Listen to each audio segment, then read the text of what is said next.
नमस्कार, आप देख रहे हैं दैनिक स्टेट समाचार और मैं हूं स्वप्निल पचयाला। आपको बताते चलें, जिस तरह से हर लाइव में मैं स्टार्टिंग में यही बताता हूं कि उधमपुर में लगातार कोरोना पॉजिटिव केस बढ़ते जा रहे हैं, जिसके मद्देनज़र प्रशासन भी, पुलिस प्रशासन भी और कहीं ना कहीं डॉक्टर्स भी अब सतर्क हो चुके हैं। लगातार लोगों को जागरूक भी कर रहे हैं, न्यू गाइडलाइंस निकाल रहे हैं, पर कहीं ना कहीं अभी भी ऐसे कुछ लोग हैं जो SOPs का पालन करते नजर नहीं आ रहे। कहीं ना कहीं अब सवाल ये भी उठता है, जिस तरह से आप लगातार देखते हैं, कल की मैं बात करूं, कल भी जो है उधमपुर में 4 डेथ्स जो थी वो सामने आई। जम्मू डिवीज़न की पूरी बात करूं तो कल 54 डेथ रेट जो था हमारे जम्मू डिवीज़न में था। कहीं ना कहीं ये काफ़ी चौंकाने वाली बात है। इसी सब पे बात करने के लिए मेरे साथ मौजूद हैं उधमपुर डिस्ट्रिक्ट हॉस्पिटल के सुपरिटेंडेंट बलविंदर सिंह जी। सर, पहले तो आपका स्टेट समाचार में स्वागत है। धन्यवाद। बलविंदर जी, क्या कहना चाहेंगे? अगर हम डेथ रेट्स की बात करें, लगातार हमारे जम्मू डिवीज़न में बढ़ता जा रहा है। अगर हम कश्मीर की बात करें, वहाँ पर कम है। क्या कारण मानते हैं इसको? किसकी लापरवाही है? क्यों डेथ रेट जो हो रही है, क्यों? मतलब जब किसी परिवार का व्यक्ति कोई मरता है तो उन्हें कौन जवाब देगा? किसकी रिस्पॉन्सिबिलिटी मानते हैं? देखिए, जो जम्मू डिवीज़न में जो डेथ रेट हो रही हैं, वो एक रीज़न इसका ये है कि हमारे जम्मू में जो लोग जो डॉक्टर्स के पास आ रहे हैं वो काफ़ी लेट पहुंच रहे हैं। जो हमारे उधमपुर में जो कैजुअलिटीज़ हो रही हैं, जो डेथ्स हो रही हैं, जो हमारे पास पेशेंट आते हैं वो उनकी सैचुरेशन बिलो 60 होती है। पहले दिन वो नॉर्मल वो करते हैं, अपने घर में नॉर्मल ट्रीटमेंट लेते हैं।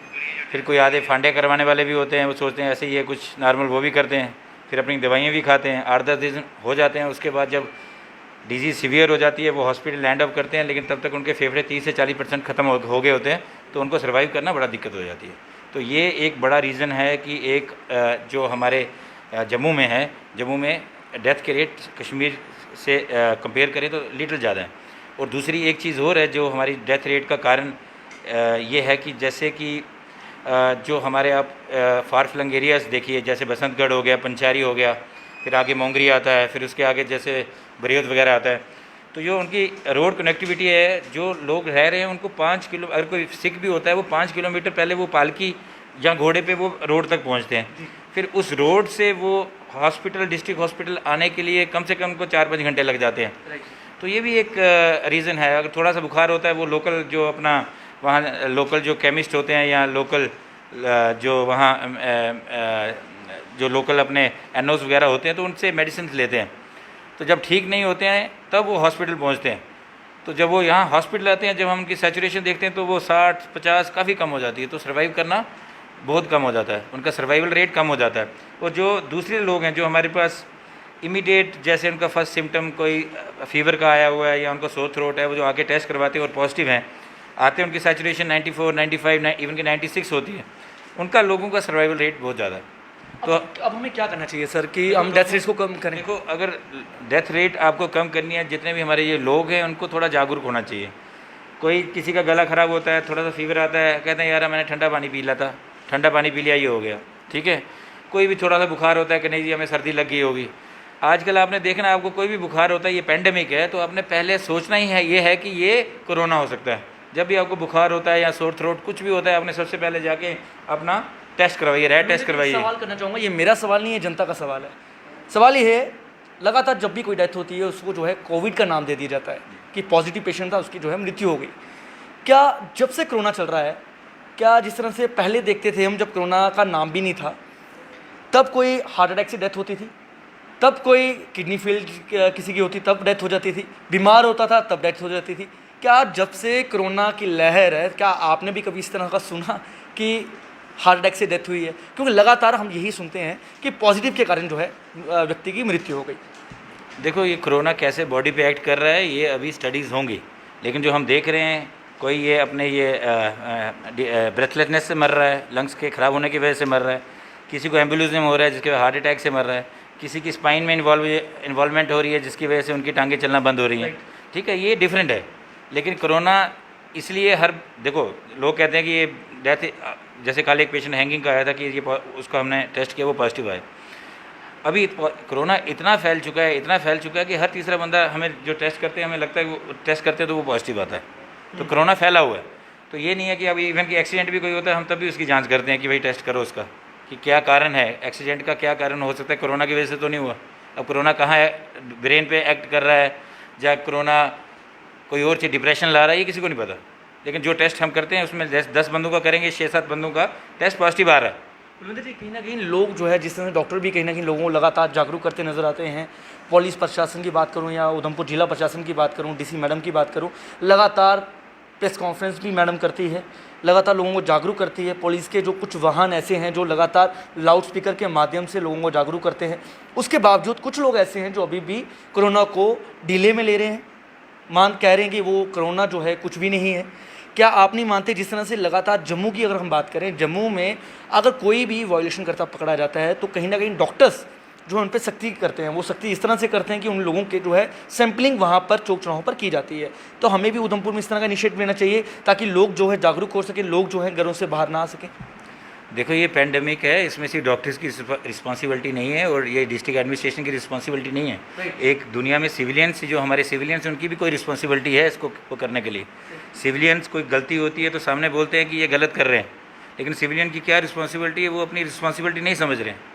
आप देख लीजिए, अभी आप लोकल आप यहाँ शहर में घूम लीजिए, दुकानें सारी बंद हैं, लॉकडाउन बंद है, एक बंदा बैठा होगा सब्जी वहाँ से दे रहा होगा चोरी से।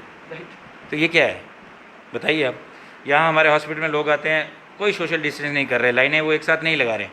बाद में क्या करते हैं, एक वीडियो लेता है, कहता है देखो इधर कोई लाइन लाने वाला कोई नहीं है। मतलब ये आपकी सिविलियन की रिस्पॉन्सिबिलिटी नहीं है सर। आज ये किसकी रिस्पॉन्सिबिलिटी है? लोग आपको सर लाइव देख रहे हैं। हाँ, लोग आपको लाइव देख रहे हैं। लोग काफ़ी ये कहते हैं, आपने भी सुना होगा सोशल मीडिया के माध्यम से, यहाँ तो आपको खुद लोग यहाँ पर आकर कहते होंगे कि डॉक्टर जो है इस पेंडेमिक में लोगों की हेल्प नहीं कर रहे। डॉक्टर्स की वजह से लोगों की जानें जा रही हैं। डॉक्टर जो हैं कोरोना को हल्के में ले रहे हैं। डॉक्टर ही जो हैं लोगों तक अपनी जो बातें हैं वो नहीं पहुंचा रहे, पीठ पीछे जो है डॉक्टर काम कर रहे हैं। लोग आपको लाइव देख रहे हैं। आज आप खुद लोगों को as a superintendent, as a ortho surgeon लोगों को बता दीजिए कि किस तरह से जो डॉक्टर है इस कोरोना पैंडेमिक में काम कर रहा है, किस तरह से कि लोगों की जो है दिन रात सहायता कर रहा है। देखो हमारी उधमपुर की जो पॉपुलेशन है अराउंड आई थिंक 7 लाख है। 7 लाख के पीछे हम कितने डॉक्टर्स हैं, डे एंड नाइट सारे काम कर रहे हैं। लेकिन अब ये देखिए, जो डॉक्टर्स का काम ट्रीटमेंट करना है, ठीक है, अगर वो डेथ जो है कि डेथ को रोकना डॉक्टर का काम नहीं है, वो अवॉइडेबल है। आज आप सवेरे एनडीटीवी देखते हो, उसमें आज खबर आई थी कि आज कल इंडिया में 50 डॉक्टर मर गए। आज हमारे आईएमए इंडियन मेडिकल एसोसिएशन के प्रेसिडेंट थे डॉक्टर के अग्रवाल, उनकी डेथ हो गई। अगर ये कोरोना डॉक्टर को नहीं छोड़ सकता तो डॉक्टर्स तो बाकियों को क्या करेगा? अगर हमें पता है इसके बारे में, तभी हमने, ये इतनी खतरनाक बीमारी है, डॉक्टर भी नहीं बच पा रहे हैं इससे। सर वही मतलब तो लोग, अगर लोग कुछ पहनना होता है, पीपी किट्स आपने पहनी है, मास्क दो आपने पहने, ग्लव्स आपने पहने हैं, प्रिकॉशन पूरे जो है डॉक्टर ने लिए होते, उसके बावजूद डॉक्टर जो है पॉजिटिव आता है। ये लोगों के लिए काफ़ी बड़ी एक नसीहत है, क्योंकि अगर लोग जो हैं मास्क तक नहीं पहन रहे इस वक्त, तो लोगों को क्या इसमें देखो ये स्टडी आई है, इसमें ये क्या है कि एयरबॉर्न है, ठीक है, आप मास्क डालोगे तभी आप इन्फेक्टेड हो जाते हो, आप समझ रहे हैं। तो हमारा भी डॉक्टर्स जो कोविड वार्ड में जाते हैं उनका एक टाइम ड्यूरेशन है, कितने बार जाना है। अगर वो ज़्यादा बार जाएंगे अंदर, बार बार जाएंगे तो वायरस लोड की वजह से वो सारे पॉजिटिव हो जाएंगे। अगर डॉक्टर पॉजिटिव हो जाएंगे, जो पेशेंट की ट्रीटमेंट हो रही है वो भी बंद हो जाएगी। तो हमें देख के चलना है सब कुछ, और ये हमारे हाथ में कुछ नहीं है। हम डॉक्टर का काम सिर्फ है ट्रीटमेंट देना, बचाना ऊपर वाले के हाथ में है, और उस बंदे के हाथ में है जो बीमार होकर आया है। अगर वो टाइम पे आ जाता है वो बच सकता है, उसके चांसेस ज़्यादा हो जाते हैं। अगर वो लेट आता है तो उसके चांसेस बहुत कम हो जाते हैं। सर अंत में एक सवाल करना चाहूँगा, जिस तरह से WHO द्वारा लगातार लोगों को पहले ही हिदायत दी जा रही है कि थर्ड लेयर जो है काफ़ी भयानक हो सकती है, काफ़ी लोगों में मुश्किलें पैदा कर सकती है, तो क्या आप मानते हैं कि किस तरह से उधमपुर डिस्ट्रिक्ट द्वारा, उधमपुर जिला अस्पताल में किस तरह की तैयारियां जो हैं पहले से करके रखी हुई है? देखो अभी वो जो आप कह रहे हो कि थर्ड वेव आएगी, अभी तो सिर्फ वो किताबों में है, अभी किसी को पता नहीं उसके बारे में। हम सबसे पहले इस वेव के बारे में सोचेंगे, इससे लड़ रहे हैं। जब इससे लड़ लेंगे तो हम भी तीसरे से भी लड़ लेंगे। जी धन्यवाद जी। आपको बताते चलें, काफ़ी शिकायत रहती है पेशेंट्स की, लोगों की, कि ऑक्सीजन सिलेंडर्स जो है उसकी कमी नज़र आ रही है लोगों को। पर मैं आपको जिस तरह से लगातार लाइव में ये बताता हूँ कि हमारे उधमपुर डिस्ट्रिक्ट हॉस्पिटल में किसी भी तरह की कमी जो है नहीं है। अगर आप ऑक्सीजन मांगते हैं, पेशेंट को, ज़रूरतमंद को अगर ऑक्सीजन की ज़रूरत है, वो आपको ऑक्सीजन यहाँ पे प्रोवाइड होगी। किसी भी चीज़ की अगर आपको ज़रूरत है, उधमपुर डिस्ट्रिक्ट हॉस्पिटल में आप आ सकते हैं, वहाँ पर आपको किसी भी चीज़ की कमी महसूस नहीं होगी। पर जिस तरह से डॉक्टर बलविंदर द्वारा भी कहा गया है कि इस वक्त आप अपने घरों में रहें, स्वस्थ रहें, सतर्क रहें अगर इस कोविड-19 जैसी बीमारी से लड़ना है।